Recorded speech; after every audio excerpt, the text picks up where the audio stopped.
With the latest agriculture news from across the state and nation, it's time for the AgNet News Hour from AgNet West. Here's your host, Sabrina Halvorson. Good morning, and thank you for joining us again this morning on the AgNet News Hour. I'm here with Lorrie Boyer. Lorrie, I had something on my mind I wanted to talk about this morning, just starting out.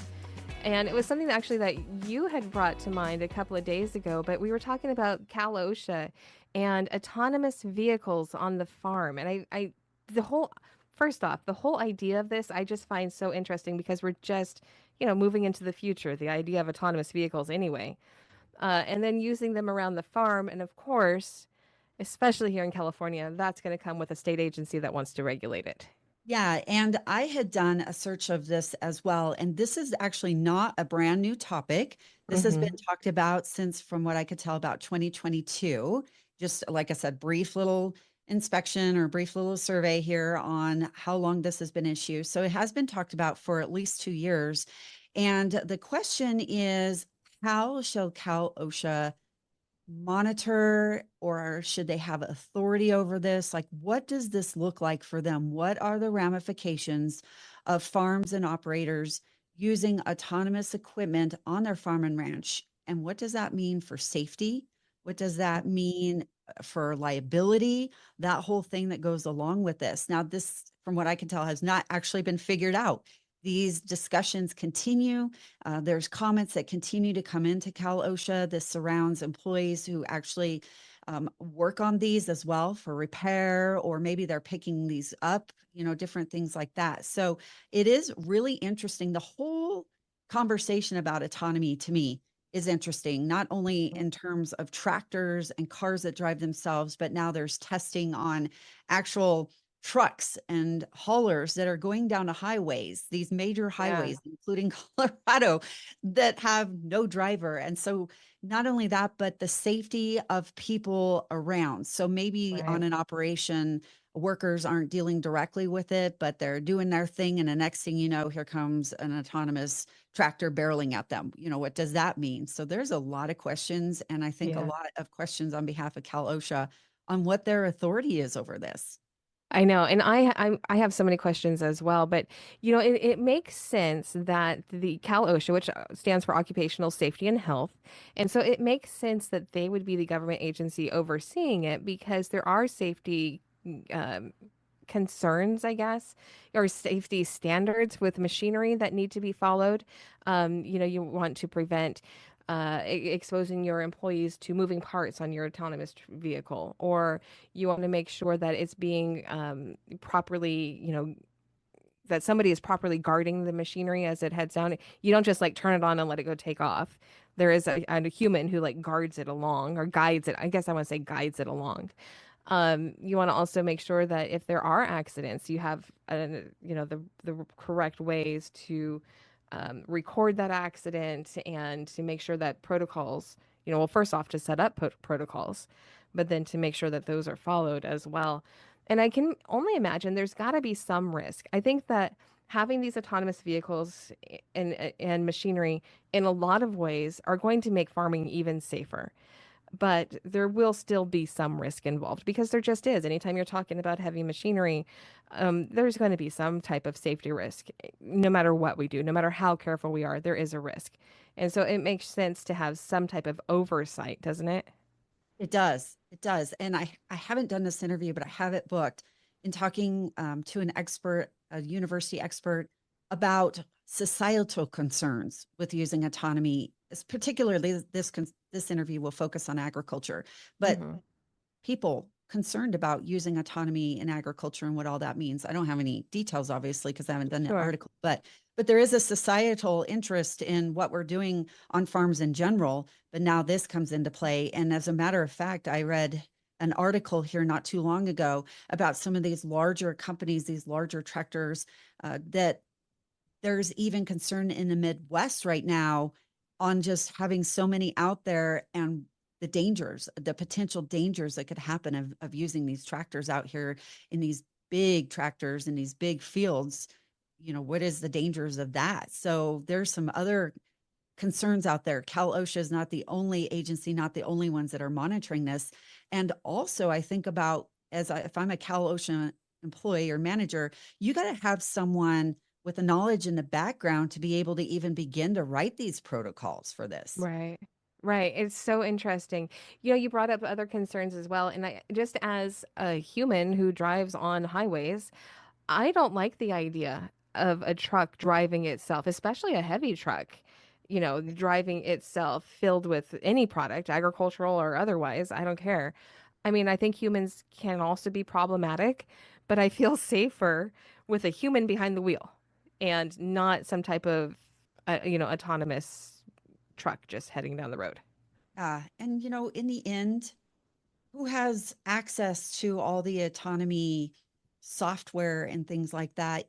We've talked about this a little bit before too. All the hacking and all the nefarious activity that is going on, it is Hmm. possible. And there is a movie. Maybe I watch too Yeah, much TV, but there's a I movie was out just thinking the same thing. on What how was a that car, movie called? yeah, gets hacked and hijacked. And I Yeah. think that is a real possibility as well. I mean, we hear about this all the time.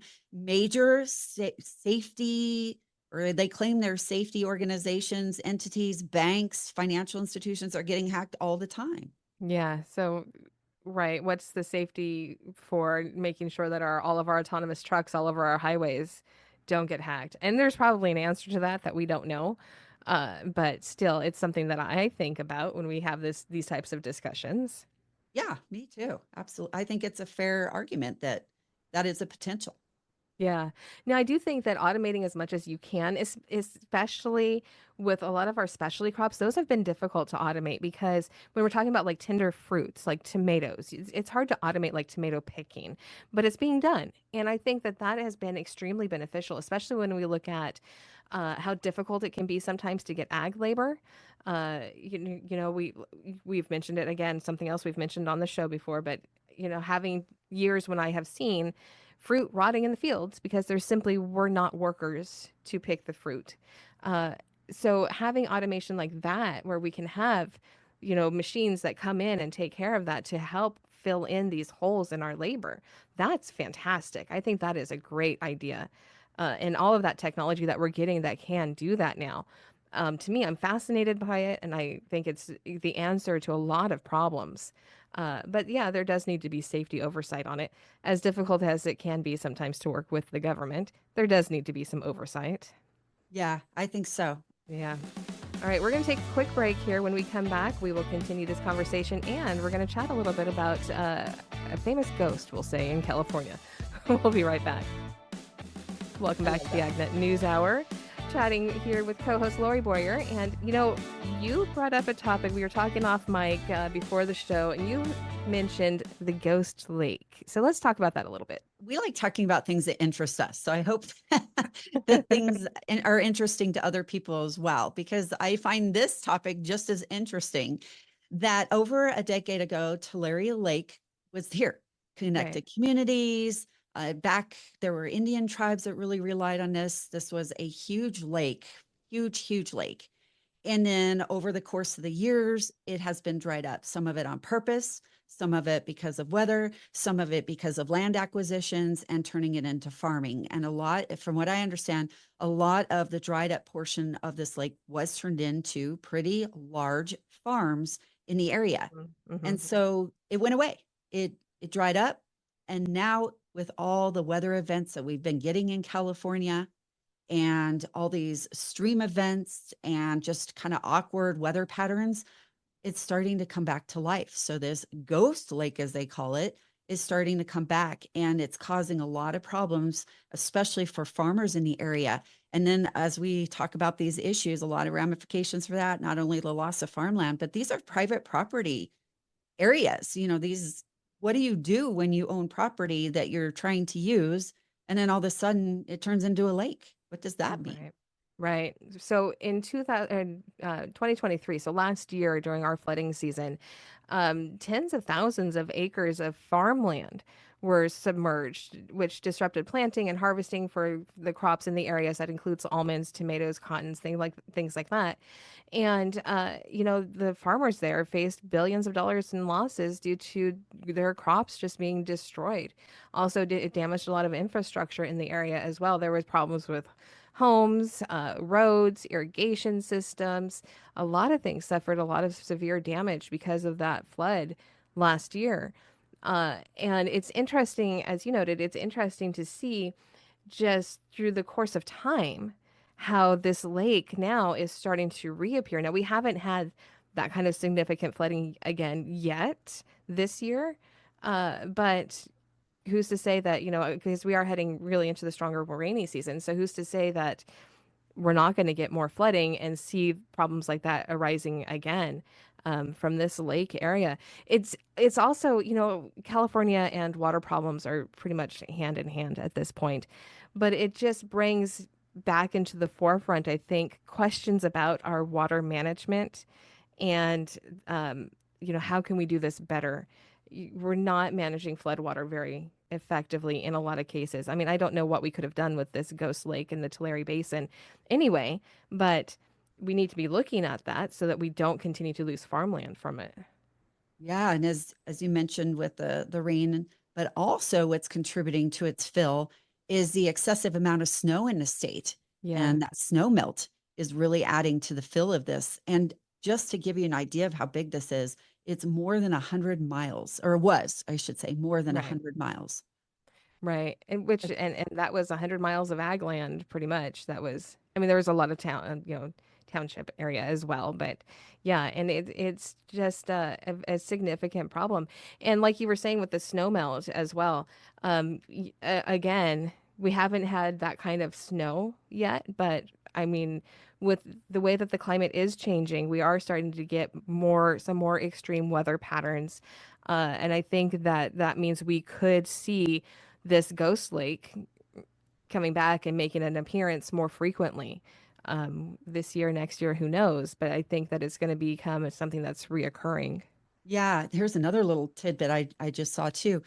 So the lake has been dry for 130 years. That is a Yeah, long time.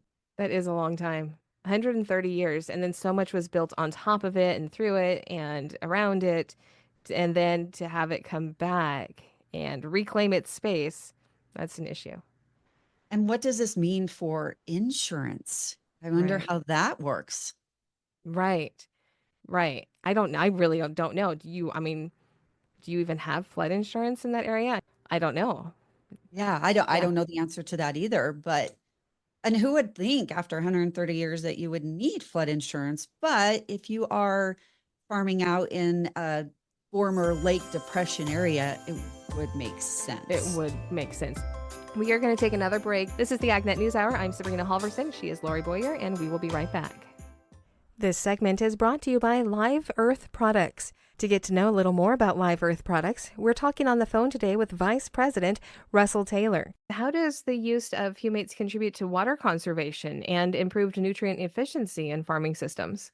It's a simple thing. Humates are I joke it's the caramel in the nut roll, but what it does, it helps these soil aggregates form colloids. And those colloids are little clusters of soil that have macropores and micropores. Those micropores are what's really doing the work for storing nutrients and water. Through capillary action, those micropores can hold more water. And so by increasing those soil aggregates and increasing your organic matter, you actually increase that soil's ability to hold water and hold nutrients, and therefore make a more efficient use of the nutrients and water applied. So I want to ask you a little bit about the company, if that's okay. Sure. And Live Earth, from what I understand, is celebrating 35 years in the industry. Tell us a little bit about how the company has evolved over those years.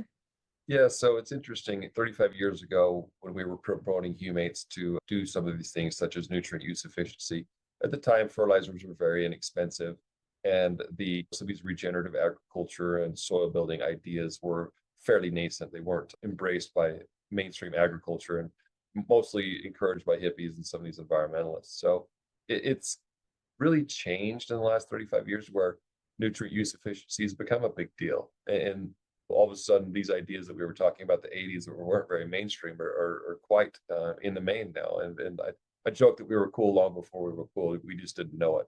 But the truth is, to be a leader and a visionary in this industry, it took 35 years for us to really realize that these products are needed and necessary for modern agriculture.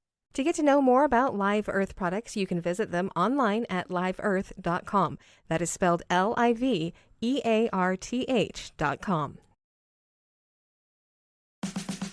Welcome back to the AgNet News Hour.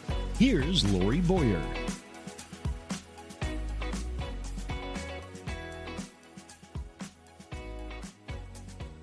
Today, I visit with Tracy Edgar. She is the owner of a consulting firm called Bright Changes Consulting, where she specializes in agriculture. Tracy, tell me more about yourself and your consulting firm. Well, thank you. It's a pleasure to be here today. I really am passionate about leadership development as well as helping people just become better versions of themselves. So with about 20 years of experience in academics, I worked at Purdue University and taught several courses there. It's where I finished my PhD in leadership development. I moved into the agriculture industry and started working for some different companies in learning and development, and really worked with leaders and helping them figure out how can they take their people from where they are today to where they really need them to be able to be the most productive employees and the best part of those teams. So I've been doing that for several years, and then working in my own consulting business on the side as an executive coach as well, and then facilitation, as well as just working with leaders across the agriculture industry in different facets of growth and development. Very good. All right. What made you decide this is the career path for you? I get asked that question quite often, and I think it began, as my roots started in the FFA organization. I really found this love for leadership development and this passion for wanting to be around people and developing people. And then through my tenure at different universities and working with different professors in leadership development, I really honed in on my true passion in that area. And then, of course, agriculture is something that has always been part of my family, and just something that I really enjoy being part of that industry. So I knew I wanted to combine those two things, and this is where I've ended up, and it has been a glorious ride. I am blessed and grateful for all of the people who have impacted me, and likewise, and that's what I hope to do every day, is have that same kind of impact on others. Tracy, I can certainly identify with that. I knew I wanted to be in broadcast and print media, and I love agriculture. So I combined my career paths just like you did. So I certainly relate to how you chose this career path. Let's continue our conversation here today. As we turn now and talk about culture, Tracy, what are some things that create a success in a company when it comes to culture, or maybe things that create a negative environment?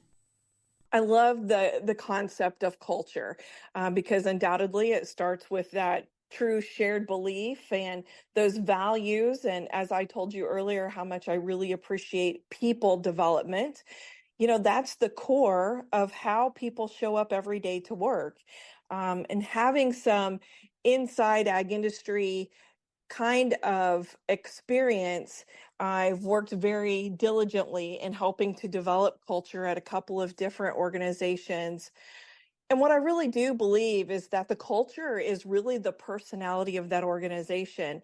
What works and what doesn't work, that's a very good question. I think it's going to be different for every organization or every firm that we ask that question to. But I think most importantly is that when employee goals and needs align with that company set of goals, that's when employees are really likely to begin to love their job and love the people that they work with. And what happens when we have employees who love their jobs? We get higher motivation, increased performance, all of the things that really can help those companies become stronger in their output. And so it all starts with that culture and with the employee. So as a consultant, where do you begin with this process when you're trying to help an operation improve their culture or find a culture that works best for them? I think for me, I like to have a really firm background on what has happened, what is happening. And so, whether that's qualitative face to face interviews with not only leadership, but employees across all facets of the organization, I think that's something that's really important. Some companies like to do pulse surveys, which I think are greatly helpful in figuring out where that employee feels, at the moment, if a big merge had just happened, if a company had acquired or changes of any kind have taken place, those pulse surveys provide some really detailed information on employee satisfaction. And so having an opportunity to be able to see that output and to see what those employees have indicated is the place that I truly like to begin. That's where I can start building the foundation and really start identifying what pieces are needed to be able to develop those solutions. And then we work together with those organizations and do a plan, and hopefully it's multiple opportunities to be able to be in front of either decision makers or being able to put that plan together so that they can utilize that in-house to be able to grow that employee satisfaction opportunity. Tracy, what exactly is a pulse survey? Perfect question. A pulse survey is much shorter than a true engagement survey. Typically, pulse surveys are only gauging an immediate need. Like I mentioned before, as we've seen in agriculture, lots of companies are coming together. We're merging some different kinds of organizations. And when you begin to merge cultures from 2 or 3 or 4 different companies, of course, things begin to get a little muddy because everybody's culture is very different. So those pulse surveys just give opportunities for employees to be able to know, hey, look, do we need to increase our communication? Do employees feel like they're not getting any information about what's happening or what's forthcoming? Why are decisions being made now without input from employees? Those kinds of details, quick, swift kinds of things that can really improve employee sentiment very quickly if they're addressed promptly.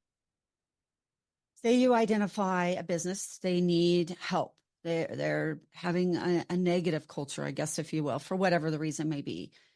How do you step in? What are some of the starting steps that you suggest after the survey, obviously? What do you suggest from there? Yeah, and so I think that's a really good place to begin, is looking at those survey results and then trying to collaborate with leadership to be able to determine, why would employees have those specific sentiments, and maybe helping them to draw that dotted line from the employee to what was reported on those pulse surveys to really be able to figure out where employees are today and why is it that they have the feelings that they do. Then I even take it down a notch. And so not only starting at that top leadership level, but let's move down into that middle leadership level. Maybe it's a communication issue that, is that the actual problems or solutions or obstacles, maybe it's not being transparent from top to bottom and it's getting stuck in that middle phase. And so having that opportunity to really work at different levels and different stages of the organization gives me that opportunity to make sure everyone is on the same page with not only the messaging, but also with what the problem and solution could typically be. Tracy Edgar, owner of Bright Changes Consulting, specializing in agricultural operations. My guest here today. Will take a break and be right back. I'm Lorrie Boyer. Welcome back as I continue my visit here today with Tracy Edgar. She is owner of Bright Changes Consulting, where she specializes in working with agricultural companies. Tracy, say a company puts together a plan, decides to implement a plan. How do you ensure, or how do you suggest the company ensures that it stays on track with that plan? Staying on track is something that's incredibly important. And I think first and foremost, broad spectrum here. I think with any engagement survey or pulse survey, one of the most important things to do is to truly identify what those obstacles and problems were that were stated in those surveys, and making sure that as leadership that you're able to communicate to the employees that, yes, I see that we have this distinct problem, and then putting together those steps. How are we going to address those specific issues? And then once that plan is derived on how to address the issues, then really putting those plans and those motions into place. So those long-term plans, and maybe even writing it into the goals for the organization. A lot of companies will have not only organizational goals, but they'll have functional goals and then specific employee goals. So making sure that those solutions are written into the goals from top to bottom. That's a good way to really practice and making sure that those specific issues are being looked at from beginning to end, and making sure that they're continuing to stay at the top of minds for that leadership team, so that employees know that they're doing their best to really try to bring the best for that employee. Tracy, as we know, there is a lot of turnover, especially in the agriculture industry. So say you get someone new in there, or you hire a new leader or promote a new leader. How do you acclimate them into the goals and strategy of what the company is trying to achieve as far as their culture? That's a pretty common thing that happens within our industry, obviously. And so we do have a lot of leaders that tend to move in and out of organizations or into different roles.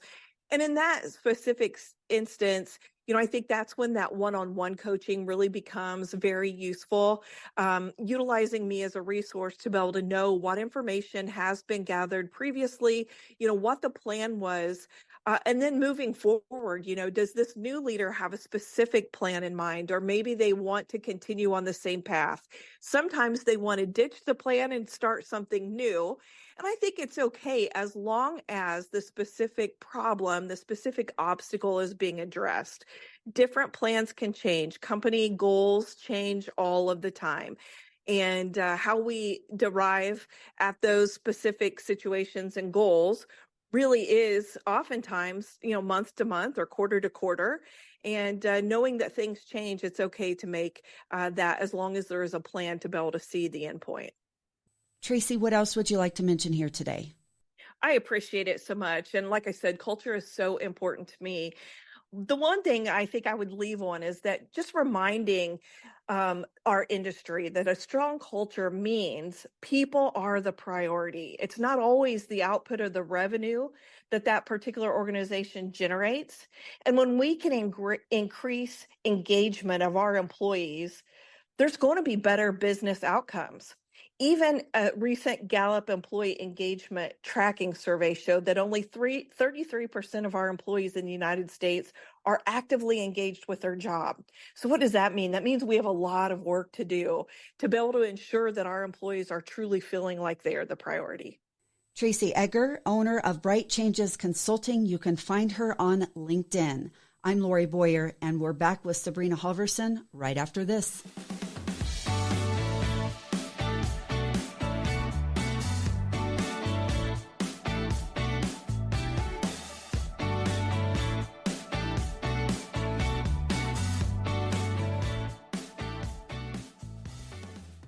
This segment is brought to you by Live Earth Products. To get to know a little more about Live Earth Products, we're talking on the phone today with Vice President Russell Taylor. How does the use of humates contribute to water conservation and improved nutrient efficiency in farming systems?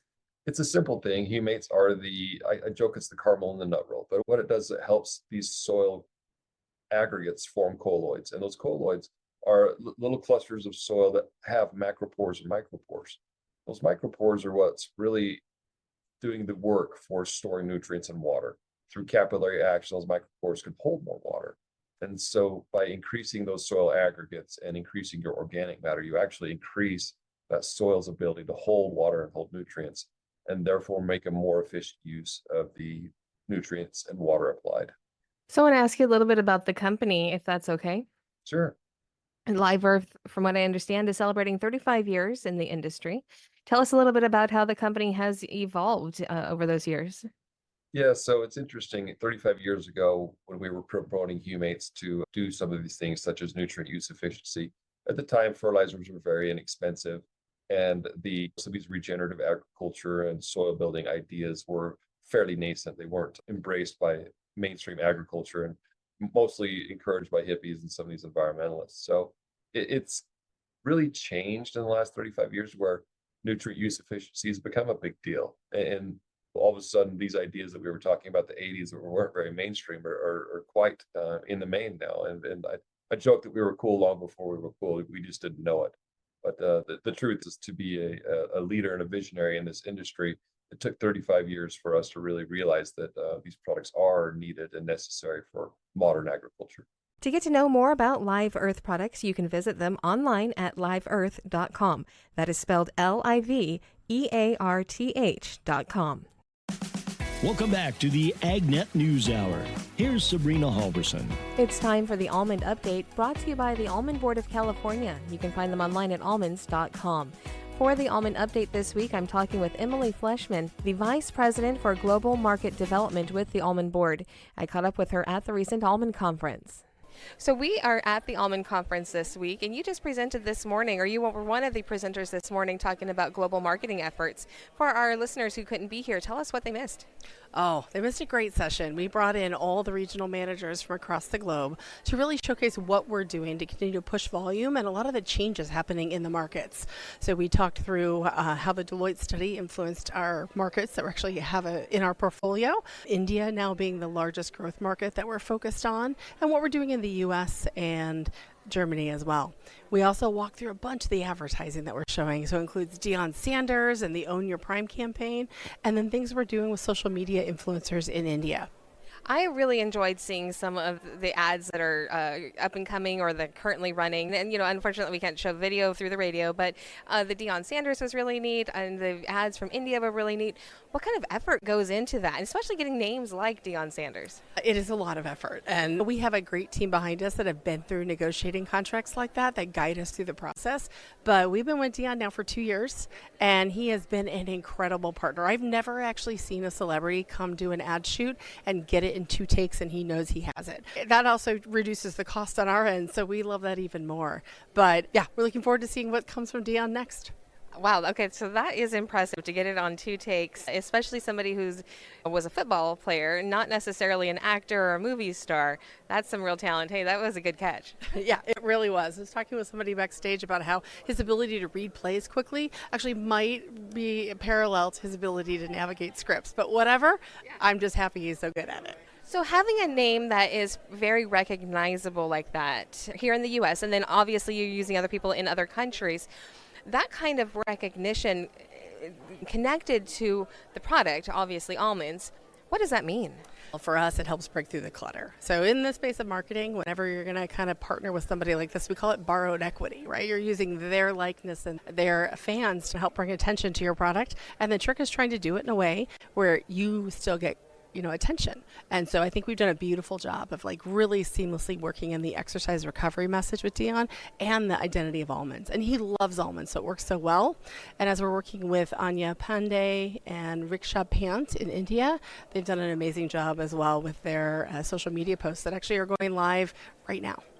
When we're talking about global marketing of almonds, it's not necessarily something that people think about all the time, but our exports of California almonds are a major part of our market, and that's a big way of bringing income into our market. So that needs an important focus. When you're thinking about these campaigns in other countries, what kind of planning? Is this something that goes years in, or is it more of is it a streamlined process? What goes into this is what I'm basically asking. It's a lot. I will step back and say I came from food marketing prior to being at the Almond Board. I'd worked at Kraft and Foster Farms, and was so impressed when I came in to see that the approach the Almond Board took to really develop campaigns and marketing messaging was just so grounded in research and insights. So you're really setting that strategy before you even jump into thinking about what the creative idea is.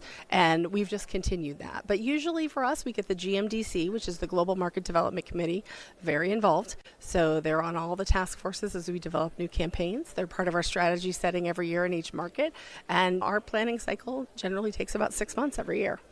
So I noticed that a lot of the ads focus on exercise recovery, and that is, I don't want to use the word trend, but maybe that is the right word, but just in general society, a real focus on fitness and what's going to help you recover better, what's going to help you with building your muscles better.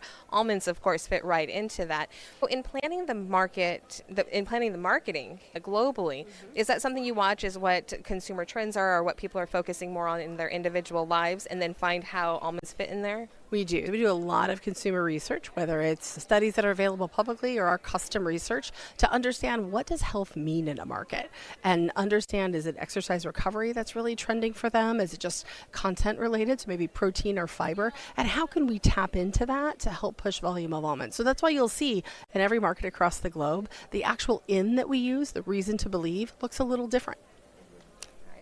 I really love that because it gets tailored toward each country as well, doesn't it? It does. So as you look at the Eastern Asian markets, they are all a beauty focus. So really that vitamin E content that can help reduce wrinkles and bring inner radiance, that's how we promote it there. All right. Well, and then the last thing that I wanted to just touch on, I'm thinking about it from a marketing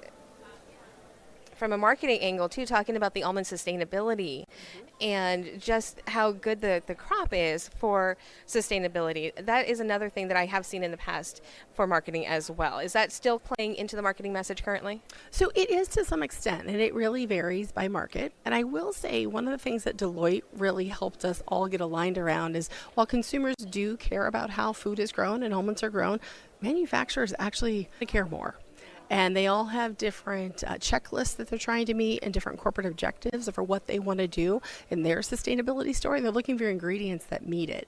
And right now, a lot of our work in that space is making sure we're telling the right story to manufacturers and creating some consistency in what they know about almonds.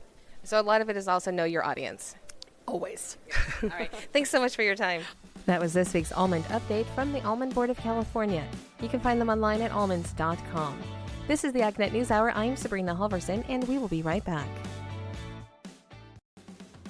We are wrapping up the day today with some news. Here's Rod Bean.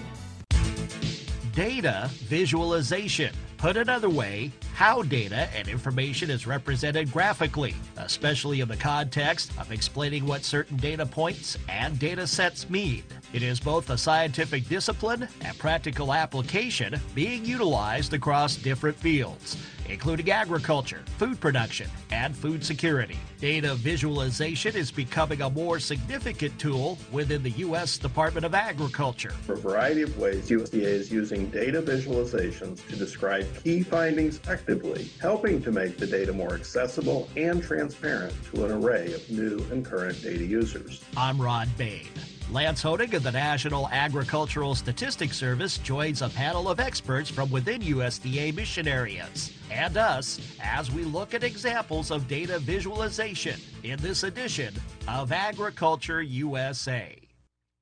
When you see a chart, a graph, a video presentation, those are examples of what is known as data visualization, a way to connect the stats with both users and observers for better understanding. The Agriculture Department continues its own efforts to incorporate data visualization into available, transparent information access and portals, and it was the subject of a panel at this year's USDA Agricultural Outlook Forum. Tara Murphy is a mathematical statistician for the National Agricultural Statistics Service. She is among those currently working on a geospatial data set focused on crop sequence boundaries. CSBs represent field-level boundaries over a set time frame in a homogeneously cropped area. The fields are automatically delineated, and the boundaries include physical boundaries as well as boundaries between different crop types. That geospatial offering was made publicly available last winter, with data available down to a county level. Some examples of use of the crop sequence boundaries. CSBs serve as a great source of knowing where the crop is being grown and serves as a basic analysis unit with the synthetic field instead of having just pixel data. A long-standing data set of the Agricultural Marketing Service, its livestock auction market news, recently received the dashboard treatment. Levi Geyer is the Assistant Chief of AMS Livestock, Poultry, and Grain Market News. The issue with our traditional data display is just the sheer volume of reports in which we release. Historically and annually, we release probably on a weekly basis close to 1,000 different reports, most of those being updated either weekly or daily. So what the dashboard does is it takes all this information from these static reports that's housed in our database, and it pulls it into one single interactive tool. AMS is also using data visualization and other technologies to improve its grading service for meats and expanding market access to smaller-sized beef processors, as explained by AMS International Marketing Specialist Bucky Gwartney. The RGP, or Remote Grading Program, is designed to utilize existing technology to facilitate assigning a USDA grade to beef carcasses remotely. This approach reduces expenses for the program, which allows those plants not currently utilizing the service to potentially create better marketing opportunities for their products. The pilot is essential to generate additional learnings to questions about costs, benefits, surveillance and compliance, and about efficiencies of operations with technology and staffing.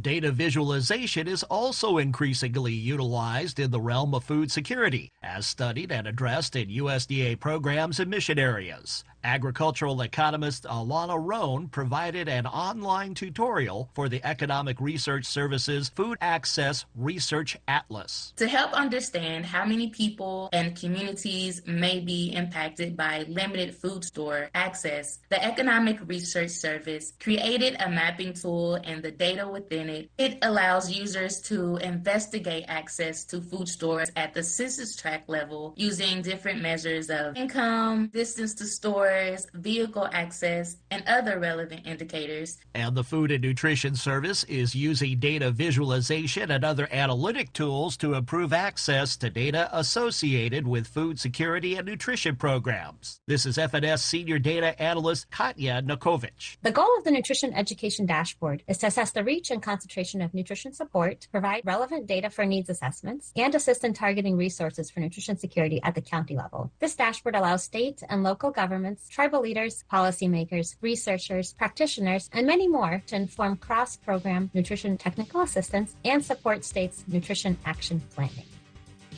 This has been Agriculture USA.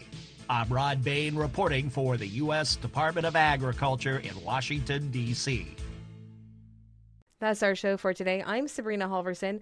On behalf of Lorrie Boyer and myself, thank you for sharing your morning with us. To get more information on the topics you heard today, visit AgNet West at agnetwest.com. You can also stay connected by following us on our social media at AgNet West on Facebook, Instagram, and X. Also look for Sabrina Halvorson on Facebook, and be sure to subscribe to our podcast by searching for AgNet West on your podcast app. Thank you for listening to the AgNet News Hour from AgNet West. AgNet West Radio Network, your primary choice for agriculture news.